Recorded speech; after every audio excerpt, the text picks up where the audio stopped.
माननीय मुख्यमंत्री जी अपने स्थान पर खड़े हैं। मैं माननीय सदस्यों से प्रार्थना कर रहा हूं, बैठे। मैं वार्निंग दे रहा हूं, अपने स्थान पर बैठे। वार्निंग दे रहा हूं, अपने स्थान पर बैठे। वार्निंग दे रहा हूं, अपने स्थान पर बैठे।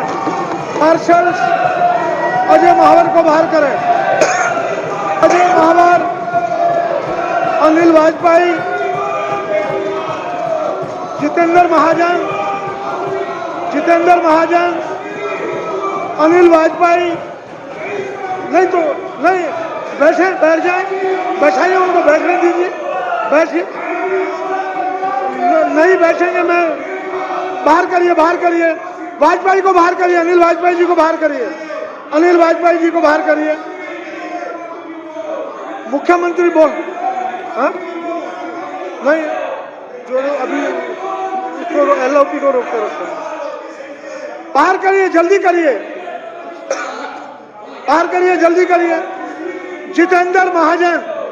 जितेंद्र महाजन को बाहर करिए।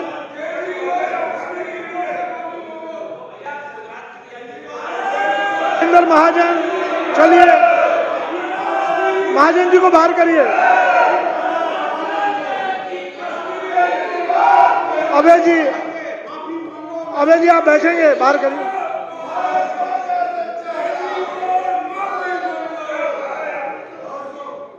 विदुरी जी से मैं प्रार्थना करूंगा वो बैठे, शालीनता से माननीय मुख्यमंत्री जी को सुने।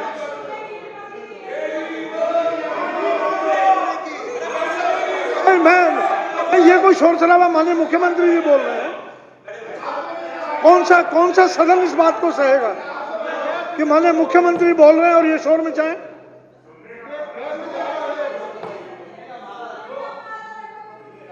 माननीय मुख्यमंत्री जी। आदरणीय अध्यक्ष महोदय,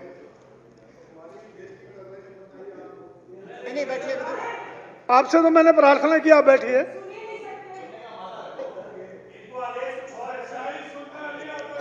ये जो बजट दिल्ली की विधानसभा में प्रस्तुत किया गया है, ये बजट कोई मामूली डॉक्यूमेंट नहीं है, ये एक ऐतिहासिक बजट है। आज़ाद भारत के इतिहास में, चाहे आप केंद्र सरकार ले लो, चाहे कोई राज्य सरकार ले लो, आज़ाद भारत के इतिहास में पहली बार एक रोजगार बजट प्रस्तुत किया गया है।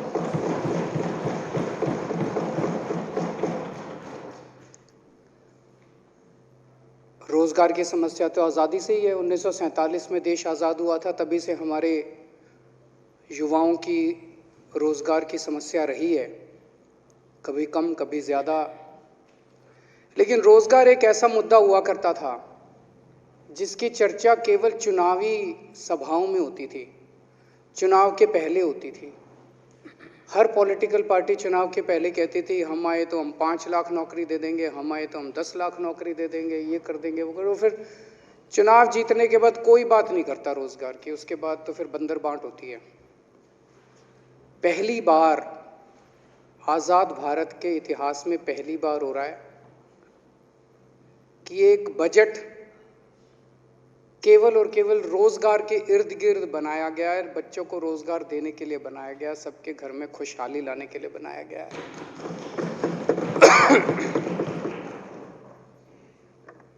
इसके पहले, अभी कुछ दिन पहले पंजाब में एक ईमानदार सरकार बनी, आम आदमी पार्टी की सरकार बनी, और उसके नतीजे 10 दिन में ही देखने को मिले कि पहली कुछ घोषणाओं में से एक घोषणा थी कि वहाँ पे 25,000 सरकारी नौकरियाँ निकाली गई और 1 महीने में उनकी भर्ती चालू हो जाएगी। 35,000 कर्मचारियों को पंजाब में पक्का करने की घोषणा की गई। और अब दिल्ली के अंदर एक बजट लाया गया है जिसमें 20 लाख, 5 साल में 20 लाख, ये विधानसभा के अंदर हमारा कमिटमेंट है। ये चुनावी 20 लाख नौकरियां 5 साल में देने की तो किसी ने चुनाव के पहले भी हिम्मत नहीं करी थी। यहाँ तक कि उत्तर प्रदेश, बिहार जो इतने बड़े बड़े राज्य हैं, जहाँ पे इतनी बड़ी बड़ी उनकी जनसंख्या है, वहाँ भी कोई पॉलिटिकल पार्टी ये नहीं कहती चुनाव के पहले भाई हम आए तो हमको वो दो, वोट दो, हम 20 लाख नौकरियाँ दे देंगे। बजट जो प्रस्तुत किया गया उसमें पूरा खाका डिटेल में पूरा तैयार किया गया है कि किस तरह से अगले 5 साल के अंदर 20 लाख रोजगार युवाओं के लिए तैयार किए जाएंगे। जब से ये बजट प्रस्तुत किया गया है अध्यक्ष महोदय, इतने फोन आ रहे हैं, युवा इतने खुश हैं, केवल दिल्ली के नहीं देश भर के युवा खुश हैं कि कम से कम देश की दिशा इस डायरेक्शन में तो आने लगी। अब जैसे हम मोहल्ला क्लिनिक बनाते हैं तो सारी राज्य सरकारों को अच्छे बनाए बुरे बनाए बात तो करनी पड़ती है मोहल्ला क्लिनिक की। हम लोग स्कूल अच्छे करते हैं तो अच्छे करें बुरे करें, सारे देश में चर्चा तो हो ही गई। हम बिजली मुफ्त करते हैं तो अब सारे देश में सारी पार्टियां जा जाके चाहे हमको कितनी भी गालियां दें, लेकिन बिजली की बात तो करनी पड़ती है हर जगह। कोई 100 यूनिट कर रहा है, कोई 50 यूनिट कर रहा है। अब जब हम लोगों ने रोजगार की बात करी है दिल्ली के अंदर कि हम 20 लाख रोजगार देंगे, तो दूसरी पार्टियों को भी देश भर में रोजगार की बात करनी पड़ेगी। तो ये बजट केवल दिल्ली के नहीं पूरे देश के युवाओं को एक उम्मीद देता है कि हो तो सकता है, कर तो सकते हैं अगर ईमानदारी से करें तो। ये जो इतनी चीजें हम करते हैं, हम स्कूल बनाते हैं, हम अस्पताल बनाते हैं, ये हम क्यों करते हैं? हम रोजगार बजट क्यों लाते हैं? ये इसलिए क्योंकि हमारी विचारधारा, हमारी पार्टी की विचारधारा ऐसी है। कई लोग पूछते हैं मेरे से आम आदमी पार्टी की विचारधारा क्या है? आम आदमी पार्टी की विचारधारा के 3 स्तंभ हैं। पहला, कट्टर देश प्रेम।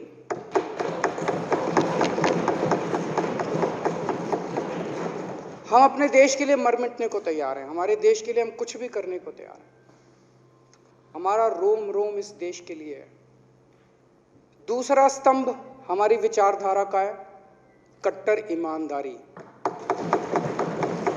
और उसी वजह से आज देश के 2 राज्यों में तो कम से कम कट्टर ईमानदार सरकारें हो गई। और तीसरा हमारी पार्टी की विचारधारा का स्तंभ है इंसानियत। तो 3 स्तंभ हैं, कट्टर देश प्रेम, कट्टर ईमानदारी और इंसानियत। अध्यक्ष महोदय, रेड लाइट पे जब हम रुकते हैं, रेड लाइट पे गाड़ी रोकते हैं, कितने सालों से चला आ रहा है कि वहां पे बच्चे हम देखते हैं भीख मांग रहे हैं, बच्चे भीख मांग रहे हैं। कोई बच्चा आता है हमारी खिड़की पे नॉक करता है, हम अपनी खिड़की की शीशा नीचे करते हैं, या तो दुत्कार देते हैं उसको, 2 गाली दे के भगा देते हैं, और किसी में दया हो तो वो जेब से निकाल के थोड़े से उसको पैसे दे देता है। उसको लगता है भाई मेरा काम तो हो गया, पुण्य कमा लिया मैंने। कितने सालों से चला आ रहा है, कितने सालों से चला आ रहा है, किसी ने उनके लिए कुछ किया? कई सरकारें आई, अभी तक जो किया उनके लिए वो मैं बताता हूं। कुछ सरकारों ने एंटी बेगिंग एक्ट निकाल दिया कि अगर कोई भीख मांगेगा तो जेल में डाल देंगे। अभी तक तो यही करा कि अगर कोई भीख मांगेगा तो जेल में डाल देंगे। क्यों? उन सरकारों में इंसानियत की कमी थी। कुछ सरकारों ने किया, उनको पकड़ पकड़ के चाइल्ड होम में डाल दिया, वहां इतना बुरा हाल, इतना बुरा ट्रीटमेंट, वो बच्चे वहां से फिर भाग आते हैं, वो फिर वहीं आके। आप ये देखो, कई जगह आपने देखा होगा, ये बच्चे सड़क के किनारे एक गोल चक्कर लेके और उसमें से कैसे कलाबाजी खा रहे होते हैं। उनकी बॉडी आपने देखी है कितनी फ्लेक्सिबल है। मेरे को तो लगता है अगर उनको थोड़ी सी ट्रेनिंग दी जाए ओलंपिक का अवार्ड ला सकते हैं ये बच्चे। हैं तो अपने देश के ही, किसी ने ध्यान नहीं दिया इन बच्चों की तरफ। हमारी पार्टी की विचारधारा है इंसानियत, हमारी पार्टी की विचारधारा है देश प्रेम। इसीलिए इस बजट में हमने इन बच्चों के लिए शानदार, मैं कह रहा हूं पूरे देश के अंदर प्राइवेट भी देख लेना स्कूल, सबसे शानदार स्कूल बनाएंगे। 10 करोड़ रुपए में बोर्डिंग स्कूल बनाएंगे इन बच्चों के लिए। इन बच्चों के लिए बोर्डिंग स्कूल बनाएंगे, हॉस्टल में रहेंगे, ये 24 घंटे वहीं रहेंगे। इनका साइकोलॉजिकल, इमोशनल सारा देखा जाएगा। उनको बेस्ट एक्सपर्ट्स लेके आएंगे, बेस्ट टीचर्स लेके आएंगे, और यही बच्चे देखना एक दिन आपको ओलंपिक के अवार्ड ला के दिखाएंगे। अध्यक्ष महोदय, मैं पहले इनकम टैक्स में नौकरी किया करता था। दिल में बहुत ज्यादा जज्बा था कि देश के लिए कुछ करना है। इनकम टैक्स की नौकरी छोड़ी। नौकरी छोड़ने के बाद मैं सुंदर नगरी की झुग्गियों में जाके काम करने लगा। हमारे राजेंद्र पाल गौतम वहां से एमएलए हैं। कई दिनों तक मैं झुग्गियों में रहा, खुद भी एक झुग्गी लेके मैं वहीं झुग्गियों में रहता था। मैं देखना चाहता था इस देश के गरीब का दर्द क्या है। वहां मैं देखता था कि धोबी के बच्चे, मोची के बच्चे, मजदूर के बच्चे, रिक्शे वाले के बच्चे सरकारी स्कूलों में जाया करते थे। मैं खुद भी सरकारी स्कूलों में घूमा। वहां पे बहुत बुरा हाल था सरकारी स्कूलों का। तो थोड़े दिन तो गरीब आदमी भेजता था अपने बच्चों को सरकारी स्कूल में, फिर लगता था यार इसने पढ़ना लिखना, पढ़ाई लिखाई तो है नहीं सरकारी स्कूल में, इसको काम पे ही लगा दो। वो ड्रॉप आउट रेशियो कहते थे बहुत हाई है, बहुत हाई है ड्रॉप आउट रेशियो, फिर वो उसको काम पे लगा देते थे।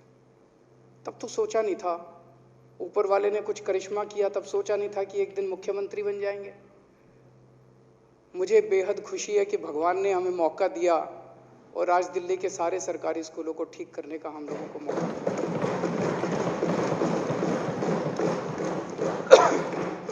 अध्यक्ष महोदय, हमें बहुत पीड़ा होती है जब हम कहीं, इतनी बार अखबारों में पढ़ने को मिलता है कि देश के कोने में कोई बहन, कोई बेटी अपने बाप का इलाज कराने के लिए उसे अपने आप को बेचना पड़ा।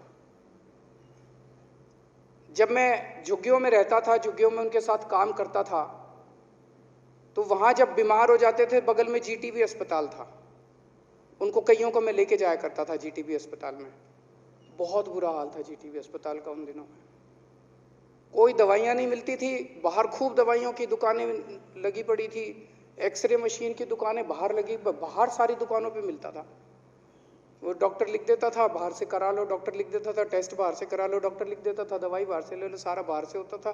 जीटीबी अस्पताल का बुरा, उस टाइम सोचा नहीं था कि एक ऐसा मौका आएगा कि हमें ये जीटीबी अस्पताल ठीक करने का मौका। आज दिल्ली के अंदर मुझे बेहद खुशी है, ये हमारी विचारधारा की वजह से, कि हमने दिल्ली में आज ऐसी व्यवस्था की है कि चाहे कोई गरीब हो, चाहे कोई अमीर हो, किसी को कोई भी बीमारी हो, कैसी भी बीमारी हो, एक तरफ तो हमने सारे सरकारी अस्पतालों को शानदार कर दिया, शानदार सरकारी अस्पताल हो गए। अब कई अमीर लोग भी अपना इलाज सरकारी अस्पतालों में कराते हैं। एक तरफ तो सरकारी अस्पताल अच्छे कर दिए, मोहल्ला क्लिनिक खोल दिए, खूब सारे सरकारी अस्पताल बन रहे हैं, अस्पतालों की कमी नहीं छोड़ी, पॉली क्लिनिक बन रहे हैं। और दूसरी तरफ सबका इलाज, सारा इलाज फ्री कर दिया, दवाइयां भी फ्री, टेस्ट भी फ्री। अब अध्यक्ष महोदय, मेरी किसी भी बहन को, किसी भी बेटी को अपने घर की गरीबी की वजह से किसी के बीमार का इलाज कराने के लिए अपने आप को बेचने की जरूरत नहीं पड़ेगी। अध्यक्ष महोदय, जब वहां काम किया करता था, हम देखते थे राशन खूब चोरी होता है, गरीबों को राशन नहीं मिलता। आरटीआई एक्ट पे हमने बहुत काम किया था, राइट टू इन्फॉर्मेशन एक्ट पे। राइट टू इन्फॉर्मेशन एक्ट की एप्लीकेशन डाला करते थे यहीं सेक्रेटेरिएट में आके, और राइट टू इन्फॉर्मेशन से जो रिकॉर्ड निकलते थे राशन वालों के, कि राशन, उसमें सबके अंगूठे के झूठे निशान हुआ करते थे। अंगूठा लगा लगा के सबका राशन निकाल रखा था लोगों का। और जब लोगों से जाके पूछते थे, भाई तेरा अंगूठे का निशान है, कहता जी मैं तो राशन ही नहीं लेने गया, मेरे को तो मिला ही नहीं, दुकान तो खुली ही नहीं। तब से सोचते थे यार कैसे इसको राशन व्यवस्था को ठीक किया जाए। तो हमारे दिमाग में आए door step delivery of ration, हो सकता है राशन की चोरी रोकी जा सकती है। मुख्यमंत्री तो बन गया अध्यक्ष महोदय, आज तक इसको दिल्ली में लागू नहीं कर पाया, लेकिन ऊपर वाला है, एक खिड़की बंद करता है तो 10 खोल देता है। दिल्ली में ना से पंजाब में लागू करके दिखाया।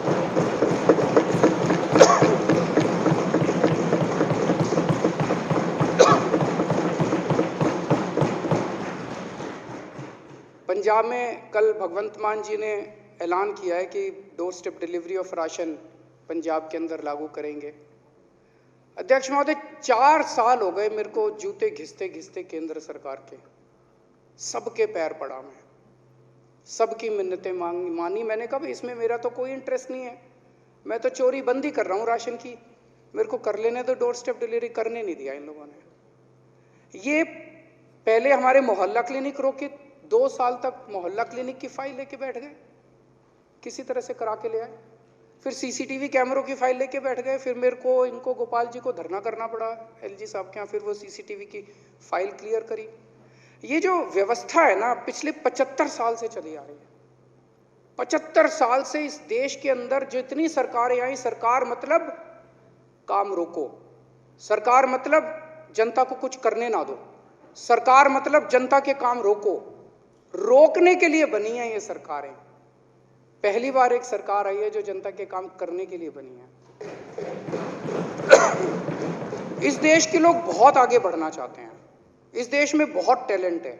अब ये मनीष जी बिजनेस ब्लास्टर करवा रहे हैं स्कूलों के अंदर, क्या टैलेंट निकल के आ रहा है, क्या शानदार बच्चे ऐसे ऐसे आइडियाज लेके आ रहे हैं।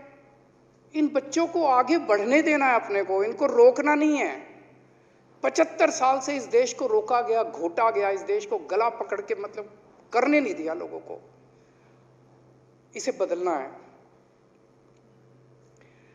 अध्यक्ष महोदय, इस देश में जब भी कोई आदमी सुनता है कि इन नेताओं ने भ्रष्टाचार कर दिया, उसके आग लग जाती है अंदर, मन करता है यार कुछ करो इसका। इतना भ्रष्टाचार 75 साल में इन सारी पार्टियों ने, इन्होंने नेताओं ने लूटने में कोई कसर नहीं छोड़ी, जम के लूटा इन्होंने। वो दूसरे वाले हैं, उनकी लंबी लिस्ट है, कॉमनवेल्थ गेम्स, 2G, कोयला, स्पेक्ट्रम, लंबी लिस्ट है उनकी। और ये हैं, इनकी लिस्ट है, राफेल, सहारा बिड़ला, ताबूत घोटाला, बहुत है, Vyapam scam, GSPC scam, Vijay Mallya को भगा दिया, Lalit gate scam, Panama papers, इनकी भी लंबी लिस्ट है। यहां तक कि देश की डिफेंस को भी नहीं छोड़ा। उन्होंने बोफर्स घोटाला किया, इन्होंने राफेल घोटाला किया, देश के डिफेंस को भी इन लोगों ने नहीं छोड़ा। जनता को बहुत ज्यादा तकलीफ होती है। एक तो जनता देखती है कि उनका पैसा लूट लिया, देश को लूट लिया, और दूसरे देखते कि सारे क्लीन चिट हो गई सबको। भ्रष्टाचार तो हुआ लेकिन किसी ने नहीं किया, कोई पकड़ा नहीं गया। आज तक 75 साल में कोई भ्रष्टाचार के लिए जेल नहीं गया, सारे छूट गए। तो एक तरह से जनता के जले पे नमक छिड़कते हैं। मेरा मानना है भ्रष्टाचार को देश के साथ गद्दारी का ऐलान कर देना चाहिए। जो भ्रष्टाचार करेगा उसे गद्दारी माना जाएगा, देश के साथ गद्दारी कर रहा है वो, उसको गद्दारी का वो देना चाहिए। आम आदमी पार्टी में इन्होंने सारा सब कुछ चेक कर लिया, हमारा एक नया, नहीं तो छोड़ देते ये मेरे को, मेरी कोई फाइल खोल लेते, मेरे को भी ब्लैकमेल करते जैसे इनका स्टाइल है।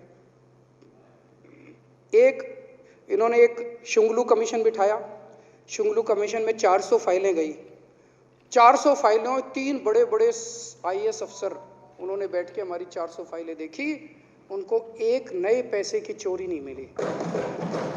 फिर इन्होंने CBI भेजी, मेरे घर पे CBI की रेड कराई, मेरे दफ्तर में CBI की रेड कराई, इनके घर पे रेड कराई, इनके घर पे रेड कराई, कुछ नहीं मिला।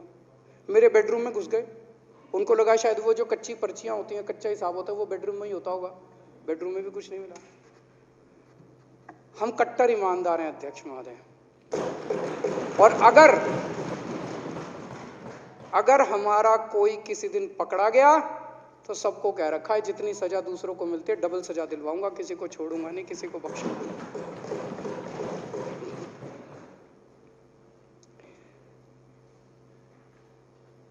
हमारे लिए देश सबसे ऊपर है। अभी भगवंत मान जी की प्रधानमंत्री जी से मीटिंग हुई, मीटिंग में भगवंत मान जी ने सीधे सीधे प्रधानमंत्री जी को कहा कि सर पंजाब एक बॉर्डर स्टेट है, देश की सुरक्षा, बॉर्डर की सुरक्षा हमारे लिए सर्वोपरि है। इसीलिए आज मैं आपको ये एश्योरेंस देने के लिए आया हूं कि अगर बॉर्डर की सुरक्षा का, देश की सुरक्षा का कोई भी मसला होगा, उन्होंने कहा मेरे नेता केजरीवाल जी और आम आदमी पार्टी और पंजाब सरकार पूरी तरह से आपके साथ हैं, केंद्र सरकार के साथ मिलकर काम करेंगे। उन्होंने कहा मैं एश्योरेंस देने आया हूं कि हम देश की सुरक्षा के साथ किसी किस्म की राजनीति नहीं होने देंगे, कोई राजनीति नहीं होगी। तो देश के लिए हम किसी किस्म की राजनीति नहीं करेंगे। देश की जब भी बात आएगी, हमारा शरीर का एक एक कण, हमारे खून का एक एक कतरा हमारे देश के लिए समर्पित है। जब भी जरूरत पड़ेगी हम देश के लिए हर कुछ करने के लिए तैयार हैं। अध्यक्ष महोदय, आज देश का आम आदमी खड़ा हो गया है। जब दिल्ली में हमारी सरकार बनी,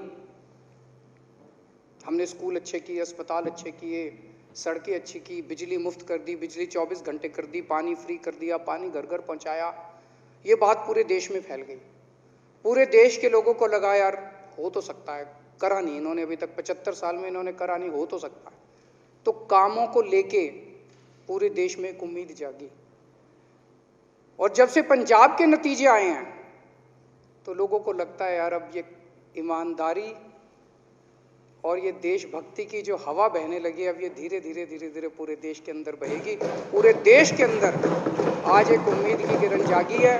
पूरा देश खड़ा हो रहा है, एक आम आदमी इस देश का खड़ा हो रहा है। अब ईमानदारी और देशभक्ति की लहर जो है ये पूरे देश में फैलेगी। मैं इस बजट का पूरी तरह से समर्थन करता हूं। बहुत बहुत शुक्रिया।